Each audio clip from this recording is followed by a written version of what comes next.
Olha só o que o Espírito Santo de Deus faz. Os irmãos já vão entender já já. Romanos capítulo 6, versículo 11, texto básico para a nossa meditação.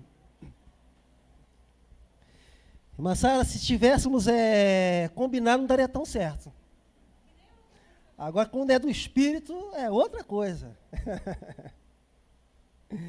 Romanos capítulo 6, versículo 11. Olha só. Assim também vós, considerai-vos, algo do pensamento, algo que nós precisamos lembrar, algo que precisa tomar conta, né, da nossa mente. Assim também vós considerai-vos como mortos para o pecado, mas vivos para Deus em Cristo Jesus, nosso Senhor. Amém? Amados, nesta manhã eu estou aqui me propondo a estar considerando sobre essa temática da doutrina da salvação. Todos nós temos realmente assim essa compreensão de que Jesus veio ao mundo para nos salvar. Até mesmo quando estamos aí evangelizando alguém, portanto, uma pessoa ainda não crente, e fazemos uma pergunta nessa direção, por que Jesus veio ao mundo? Grande parte sabe responder. Não estou dizendo que todos sabem, mas muitos sabem reconhecer que Jesus veio ao mundo para nos salvar. Mas a grande questão é o quanto essa graça tem ocupado o nosso pensamento. O quanto essa graça, de fato, tem impulsionado a nossa vida na direção da vontade e da verdade de Deus. Você compreende que aquilo que ocupa o nosso pensamento, aquilo que está reinando o nosso coração, é o que nos guia, é o que nos conduz, é o que nos impulsiona? Tem gente, por exemplo, aí, tem garotada que respira futebol. Ele entra numa loja, por exemplo, de roupa, o que ele vê? Camisa de futebol. Ele entra numa sapataria, o que ele vê? Chuteira. Ele vai ligar a televisão, está passando desenho animado aqui, um filminho aqui, mas tem um Vasco jogando, né, pastor Celso? Ele para ali, ele respira. Por quê? O que está no nosso coração é o que nos impulsiona.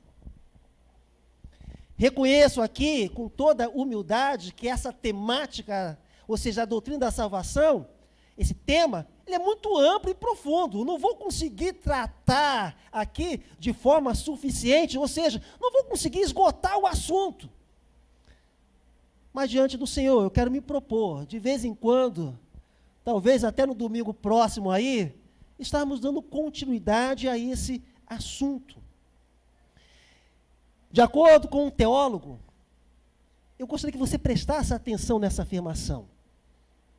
Somos salvos para alguma coisa. Repitam comigo. Somos salvos para alguma coisa. De novo, está muito fraco. Somos salvos para alguma coisa. E o autor continua.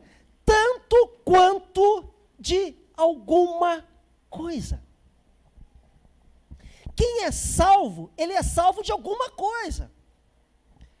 Para conhecer outra coisa. Somos salvos dos nossos pecados. Para estarmos conhecendo o quê? Da salvação que há em Cristo Jesus. Somos salvos deste mundo corrupto. Neste mundo, né, onde jaz o maligno, para estarmos conhecendo o quê? O reino santo do nosso Deus. A salvação, portanto, é uma obra completa na vida do pecador. Não é apenas deixando o pecado. Não é apenas deixando de desconhecer o mundo, mas é conhecendo a santidade, a graça, o reino do nosso Deus eterno. Portanto, somos sim salvos para alguma coisa, tanto quanto de alguma coisa. E, biblicamente, essa afirmação se justifica. Por quê? Porque pela fé em Cristo Jesus. Pela fé em Cristo Jesus, somos salvos dos nossos pecados. Como também somos salvos da condenação, ou seja, das consequências do pecado. E passamos a ter conhecimento de Deus. Passamos a ter um novo relacionamento com o Senhor da criação. Não é apenas deixando o cigarro, as drogas, a imoralidade, enfim, o pecado. Mas é passando a ter também uma experiência viva com o Senhor que criou os céus e a terra. Essa é a salvação que há pela fé em Cristo Jesus.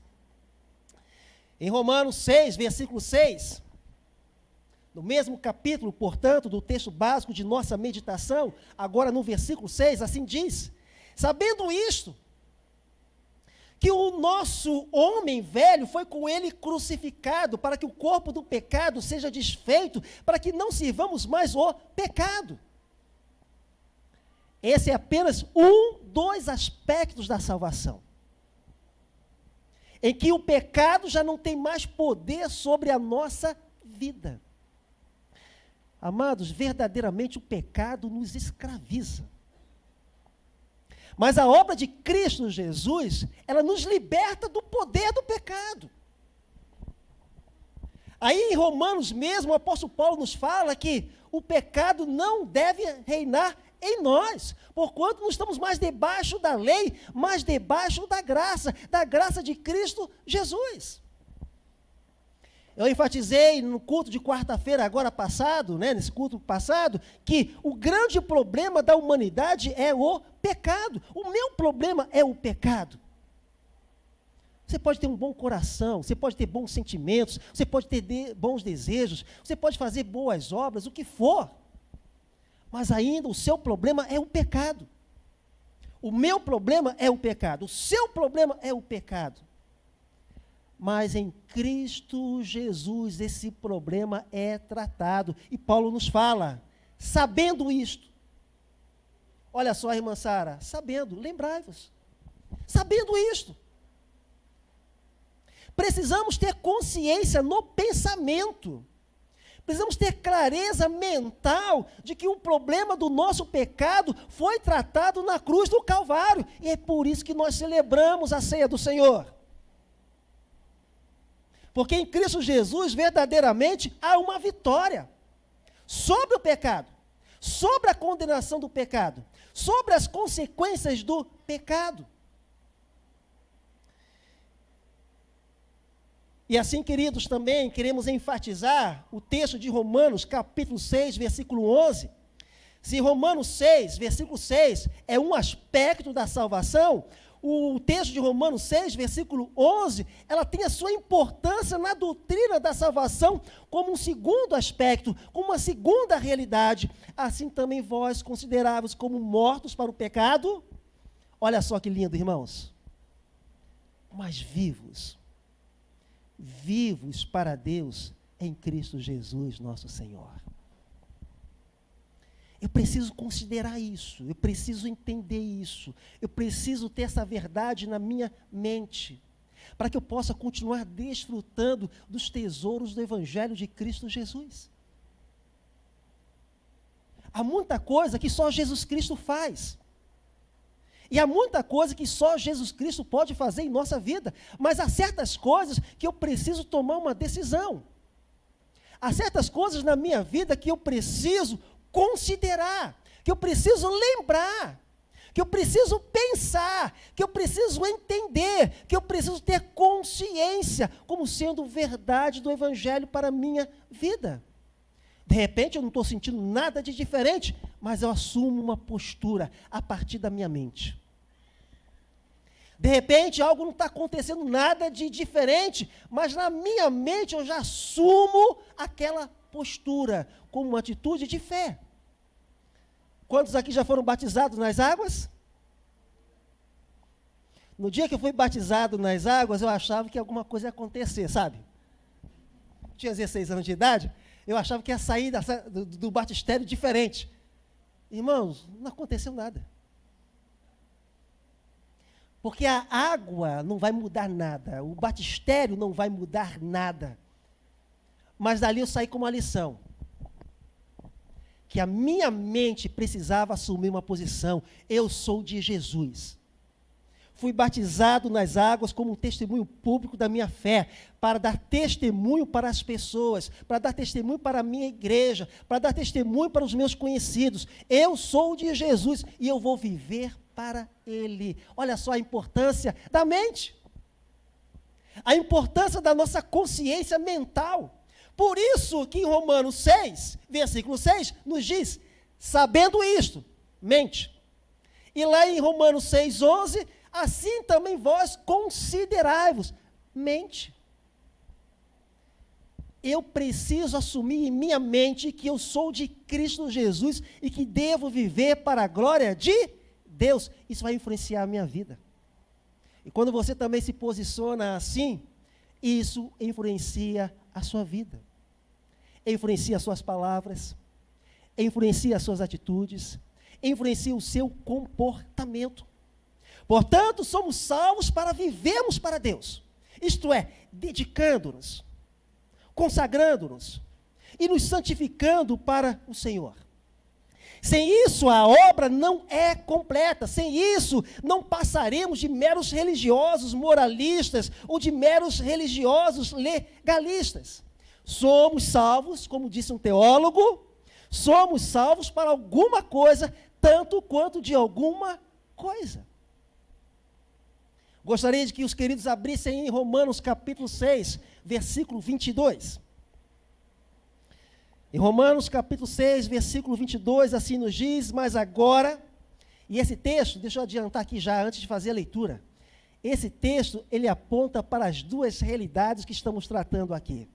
Tanto em relação ao pecado, quanto em relação ao conhecimento de Deus. Mas agora, libertos do pecado, e feitos servos de Deus, tendes o vosso fruto para a santificação e, por fim, a vida eterna. Se eu falo que conheço a Cristo Jesus, mas eu vivo em pecado, algo está errado. Mas se eu deixo o pecado e não conheço a Cristo Jesus, algo ainda também continua faltando. O problema é o mesmo. A salvação é tanto em relação ao pecado, quanto em relação à nossa experiência, à nossa vida por meio da fé em Cristo Jesus. É uma obra completa, é uma obra plena, é uma obra perfeita em nossa vida. A salvação, portanto, que há em Cristo Jesus, é tratada no Novo Testamento com o uso de vários termos, com o objetivo de abranger todos os aspectos da obra do Evangelho na vida de quem deposita a sua fé em Cristo Jesus. E eu vou compartilhar aqui com os queridos apenas alguns dos termos bíblicos usados no Novo Testamento para tratar da nossa salvação. Poderia até citar ainda outros termos, mas eu não vou ter tempo de hoje, né, como eu disse, esgotar o assunto, senão vamos sair daqui 12:30. E ninguém quer sair daqui 12:30, né? Ninguém quer. Mas vamos ao primeiro termo. Qual é o primeiro termo? Justificação. Primeiramente, vamos ler em Romanos capítulo 5, versículo 9. Romanos capítulo 5, versículo 9. Um termo da salvação que há em Cristo Jesus.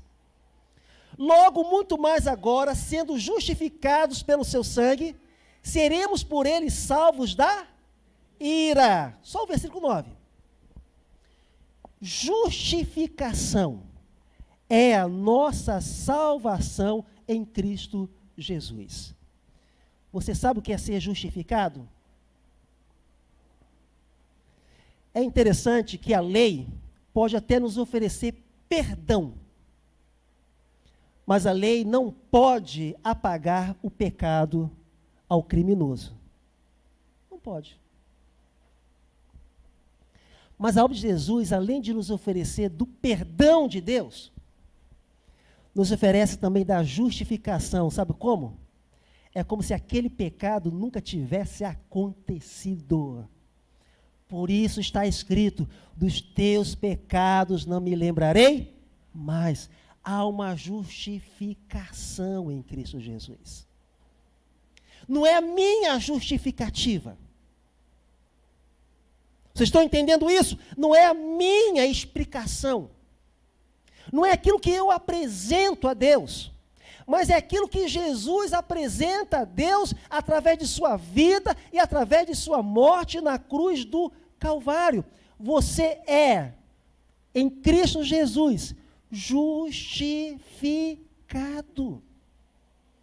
Segundo termo da salvação, regeneração. Vamos abrir aí em Tito, capítulo 3, versículo 5. O segundo termo da salvação. Regeneração é salvação. Logo, quando eu conheço a Cristo por meio da fé, sou justificado e sou ao mesmo tempo regenerado. Tito, aqui está escrito em Tito 3,5, não pelas obras de justiça que houvéssemos feito, mas segundo a sua misericórdia, nos salvou pela lavagem da regeneração e da renovação do Espírito Santo. Um outro termo para explicar regeneração é novo nascimento. Foi por isso que quando Nicodemos foi conversar com Jesus, Jesus lhe disse, né? Necessário vos é nascer de novo. Gente, novo nascimento, regeneração, é mudança de coração, é mudança de mente, é mudança de vida. Em nossa própria natureza, fomos moldados de acordo com os valores, de acordo com os princípios do mundo. E valores e princípios totalmente contrários à natureza santa do nosso Deus. Mas quando o Espírito do Senhor vai agindo no nosso coração, vai agindo na nossa mente, passamos a ter um coração semelhante a de Cristo Jesus. Esse é, na verdade, o coração de carne que encontramos lá em Ezequiel. Deus tira o coração de pedra e nos dá um coração de carne, ou seja, um coração sensível às coisas espirituais. Antigamente, antes da minha conversão, eu sabia que crente não podia falar palavrão, né? Mas às vezes escapava. Ih, rapaz, falei um palavrão aqui, aquilo não doía. Simplesmente eu dizia, eu não posso falar palavrão. Eu era religioso, estava na igreja, fui criado na igreja, né? Mas quando eu conhecia Jesus, meus irmãos, bastava sentir que eu falei algo totalmente impróprio, aquilo doía. O pecado dói na vida do crente. Quem é que gosta de gatinho aqui? Quem é que gosta de gatinho? Tem algumas pessoas que gostam, né, de gatinho. Letícia, se porventura um gatinho seu vier a morrer, se você lançar ele no meio da estrada, no meio da rua, se um caminhão passar por cima desse gato morto, o que esse gato vai sentir? Nada. E não sente nada por quê? Porque está morto. Você sabe por que muita gente não se ofende com o pecado? Você sabe por que muita gente não sente a dor do pecado? Não sente a culpa do pecado? Porque está o quê? Você vai me ajudar. Porque está o quê? Está morto. Mas quando nós conhecemos a vida que há em Cristo Jesus, entendemos de um modo claro, pecado é uma ofensa, pecado dói, pecado é maldição, pecado é nossa tragédia. Carnaval está chegando, gente. Não é para mim nem para você. A Rede Globo vai passar em desfile, né? Eita! É confete, é luzes, colorido. Isso não é para mim nem para você, é festa da carne. E se não te incomoda, algo está errado. Se não te incomoda, algo está errado. Se não te incomoda, algo está faltando. Terceiro termo da santificação, da salvação, é a santificação. O terceiro termo da salvação é santificação. Oi? Não ouvi. Ah, sim. Irmãos, já tratamos de justificação, de regeneração. Estamos falando agora de santificação. Leiam aí comigo o texto de Hebreus, capítulo 10, versículo 10. Na qual vontade temos sido a vontade de Deus para nós. A vontade de Deus para a nossa vida. Temos sido santificados pela obração. O que é obração? É entrega. Jesus se entregou na cruz do Calvário por nós. Está escrito aqui na projeção, obração. Então, a entrega do corpo de Jesus Cristo, feita uma única vez. Em Cristo Jesus, eu sou santo. É claro, você não vai encontrar aqui, né, uma auréola aqui sobre a minha cabeça. Você não vai ver uma asinha aqui atrás das minhas costas. Você ainda vai reconhecer as minhas imperfeições. Tem momento que eu vou chegar aqui à frente e você fala assim, pastor, está chato hoje? Está cobrando da gente hoje? Hoje o pastor estava chato, falando sobre organização. Né? O pastor fica incomodando a gente. Né? O pastor fica incomodando a gente. Você vai continuar vendo as minhas imperfeições, mas sabe como que o Senhor Jesus olha para mim? Santo, santificado, lavado, purificado. Deus olha para mim e vê apenas o sangue de Jesus. Ele não vê as minhas imperfeições. Ele vê a obra de Cristo. Estou escondido nele. E nisso eu estou o quê? Sendo santo para o Senhor Deus. E amados, para nós estarmos concluindo, temos o quarto termo da salvação. Glorificação.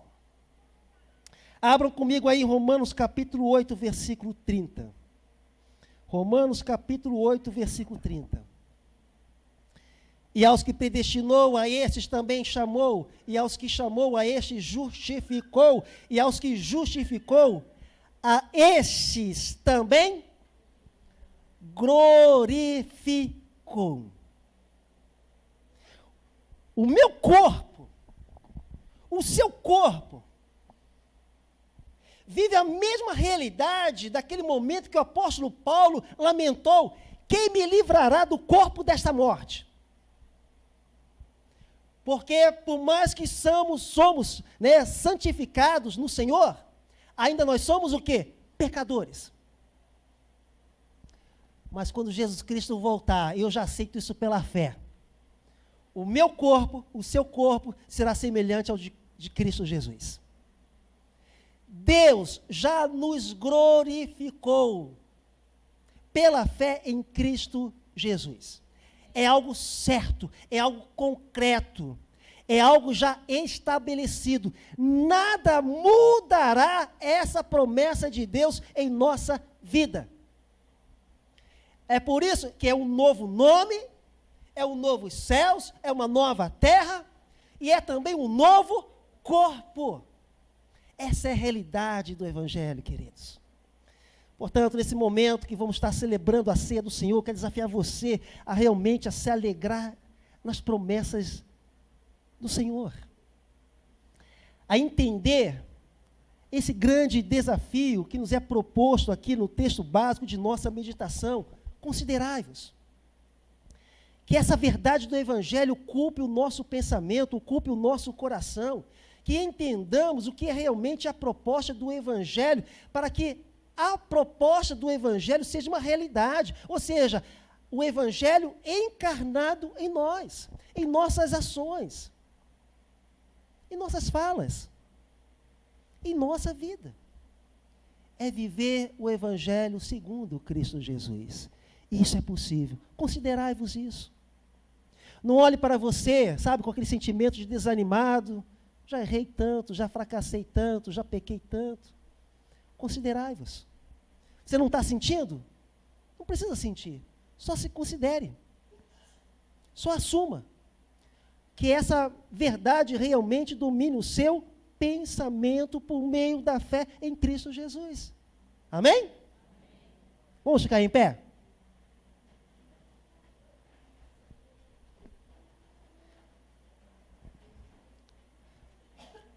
Permitam-me aqui a usar essa figura. Em termos do Evangelho de Cristo Jesus, não seja um patinho feio. Você conhece a história do patinho feio, não conhece? Não estão lembrados do desenho animado do patinho feio? Ele foi criado, né, no meio de outras aves. Todos julgavam aquele patinho, porque ele era diferente. Mas ele estava o quê? Na família errada. Não viva como um patinho feio. Você está na família de Deus, na família certa. Você foi comprado com o precioso sangue de Jesus. Então vamos viver como? Como um patinho livre, bonito do Senhor, agradável a Deus. Creia, vivencie o Evangelho. Santo e amado Pai, nós reconhecemos aqui a grandeza do Evangelho de Cristo Jesus e clamamos, ó Pai, para que o Teu Espírito Santo possa confirmar essa palavra em nosso coração. Que realmente, Senhor Deus, possamos andar e viver em liberdade, reconhecendo, ó Pai, a nossa identidade por meio da fé em Cristo Jesus. Somos Teus filhos e filhas, Senhor. Ajuda-nos a entendermos isso no nome santo e glorioso de Cristo Jesus.